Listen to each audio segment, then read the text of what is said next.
மார்கழி மாதம் 22ஆம் நாள் திருப்பாவை பாசுரம் 22.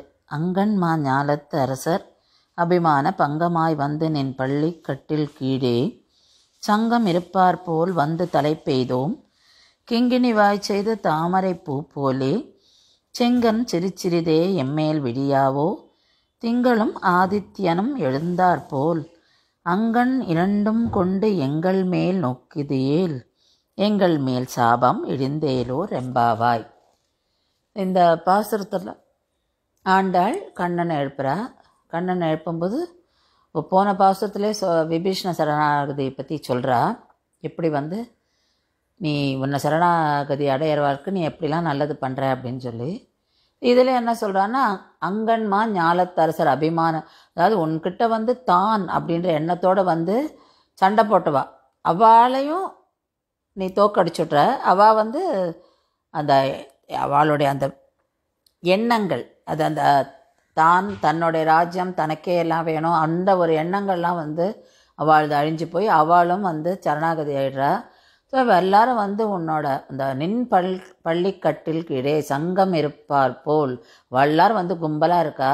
நாங்கள் வந்து கும்பலாக நாங்களும் வெளியில் இருக்கோம்.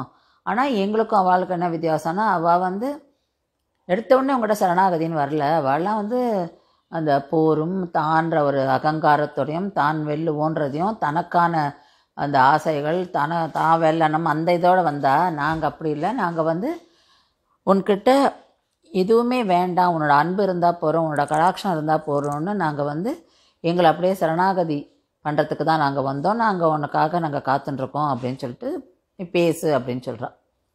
சொல்லும்போது அவருடைய அந்த கண்களை வர்ணிக்கிறா. அந்த கிங்கினி வாய் செய்த தாமரை பூ போலே, அதாவது அந்த கிங்கினின்றது அந்த சலங்கை இடுப்பில் கட்டுறது, அதில் முத்துக்கள் வந்து மூடினும் மூடாத மாதிரி இருக்குமா, அது மாதிரியும் தாமரைப்பூ சிவந்த தாமரைப்பூ மொட்டு, அதாவது அது ஓப்பன் ஆகும் ஆகாமல் மூடியும் இருக்கும். அந்த மாதிரி ரெண்டு ஒரு கொஞ்சமாக வாய் திறந்துருக்கும், கொஞ்சம் மூடிருக்கும். அந்த மாதிரி நிலையில் இருக்கிற அந்த தாமரை பூக்கள் மாதிரி உன்னோட கண்கள். அந்த கண்கள் அப்படி மெதுவாக எங்களை பார்த்துட்டே இரு.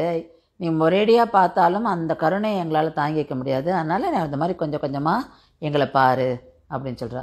அது வந்து உன்னோட கண்கள் வந்து சூரியனும் சந்திரனும் பாரு. சூரியன், அதாவது உன்னோட அந்த சூரியனாக இருக்கிற அந்த கண் வந்து எல்லாரையும் விரோதிகளெல்லாம் அழிச்சிடும், கெட்டவாளெல்லாம் அழிச்சிடும் அப்படின்னு சொல்கிறா. இப்போ எங்களுக்கு இருக்கிறது வந்து உன்னோட பக்கத்தில் நாங்கள் இல்லை, அதுதான் எங்களோட சாபம். அந்த சாபம் வந்து நீங்கிடும்.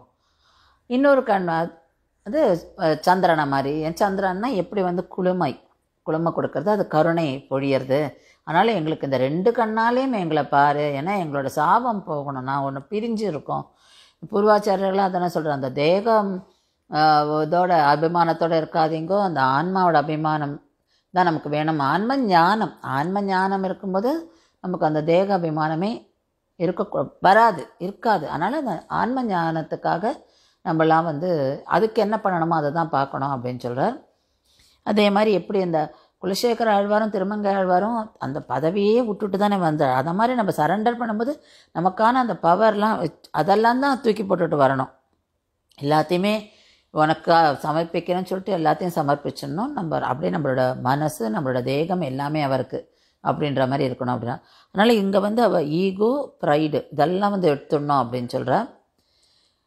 அந்த கண்ணு சந்திரன் சூரியன் சொல்லும்போது எப்படி வந்து நரசிம்மர் அவதாரம் எடுக்கும்போது அவர் வந்து ஒரு கண் அப்படியே, அதாவது இரண்யகசிப்பை பார்க்கும்போது சூரியன், பிரகலாதனை பார்க்கும்போது அவரை அணைச்சிக்கிறார் அந்த கருணைனால். அப்போ வந்து அது சந்திரனை மாதிரி இருந்தது தான். ஸோ இந்த வியாக்கியானம் வந்து பூர்வாச்சாரியர்கள் கொடுக்குறார். அதனால் நம்ம வந்து எப்படி இந்த நல்லதையே நினைக்கணும், அதனால் பெருமாள்கிட்ட சரண்டர் ஆனோம் அப்படின்னு சொல்லி ஆண்டாள் வந்து இந்த பாசுரத்தில் சொல்கிறான்.